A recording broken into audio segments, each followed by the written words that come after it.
జనసేన అధినేత పవన్ కళ్యాణ్ 24 సీట్లు 3 ఎంపీలు కూడా అత్యధిక మెజారిటీతో గెలవాలని పిఠాపురం జనసేన నాయకులు పిల్లా శ్రీధర్ దంపతులు శ్రీపాద్ శ్రీవల్లభ కోరారు. ఈ మేరకు స్వామివారికి ప్రత్యేక పూజలు నిర్వహించారు. 108 కొబ్బరికాయల్ని కొట్టారు. పిఠాపురం నుంచి పవన్ కళ్యాణ్ పోటీ చేస్తే ఆయన వెన్నంటే ఉండి జనసేన అత్యధిక మెజార్టీతో గెలిచే విధంగా కృషి చేస్తామని ఆయనతో పాటు పిఠాపురం నియోజకవర్గ జనసేన నాయకులు, కార్యకర్తలు, అభిమానులు అత్యధిక సంఖ్యలో ఉన్నారు. శ్రీపాద శ్రీ వల్లభ స్వామి యొక్క ఆశీస్సులు పూర్తిగా ఉండాలని కోరుకున్నారు. ఈ కార్యక్రమంలో జనసేన నాయకులు, కార్యకర్తలు అధిక సంఖ్యలో పాల్గొన్నారు.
జై గురుదత్త.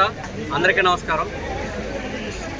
ఈరోజు మా అధినేత శ్రీ కొనిదెల పవన్ కళ్యాణ్ గారు పిఠాపురం నియోజకవర్గం నుంచి పోటీ చేయాలని, ఆయన అత్యధిక మెజార్టీతో గెలవాలని, అదేవిధంగా జనసేన టీడీపీ పొత్తుల అందరు అభ్యర్థులు కూడా అత్యధిక మెజార్టీతో గెలిచి జనసేన టీడీపీ ప్రభుత్వం ఏర్పాటు చేయాలని మా పిఠాపురం నియోజకవర్గ ప్రజలతో పాటు రాష్ట్ర ప్రజలందరి కోరిక. మా అధినేత పవన్ కళ్యాణ్ గారు ముఖ్యమంత్రి పీఠం అధిరోహించాలని పిఠాపురం నియోజకవర్గ ప్రజలందరి తరపున కోరుకుంటూ ఈరోజు దత్తుని ప్రథమ అవతారమైన శ్రీపాద శ్రీవల్లభుడి దేవస్థానంలో ప్రత్యేక పూజలు నిర్వహించడం జరిగింది. అదేవిధంగా 108 కొబ్బరికాయలు కొట్టి ఈ కార్యక్రమాన్ని చేయడం జరిగింది. మా అధినేత పవన్ కళ్యాణ్ గారికి ప్రజాబలంతో పాటు దైవ బలం కూడా తోడుగా ఉండాలని చెప్పేసి ఈ కార్యక్రమం చేపట్టడం జరిగింది.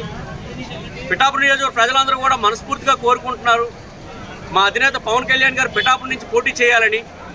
ఆయన పోటీ చేస్తే మా జన సైనికులందరూ కూడా రెట్టింపు ఉత్సాహంతో పనిచేస్తామని, పిఠాపురం ప్రజలందరూ సహకారంతో అత్యధిక మెజారిటీ మునుపెన్నడూ ఏ నాయకుడు ఏ ఎలక్షన్లో గెలవలేనంత అత్యధిక మెజారిటీ 1,00,000 పై ఓట్ల మెజారిటీతో ఆయన గెలిపించుకుని అసెంబ్లీలో కూర్చోబెట్టుకుంటామని ఈ సందర్భంగా తెలియజేస్తున్నాం. అదేవిధంగా గతంలో కూడా మా అధినేత పిఠాపురం నుంచి పోటీ చేసి గెలవాలని, అదేవిధంగా ఆయన ముఖ్యమంత్రి అవ్వాలని కూడా పిఠాపురం నియోజకవర్గ జన సైనికుల సహకారాలతో అన్నవరం వరకు పాదయాత్ర చేయడం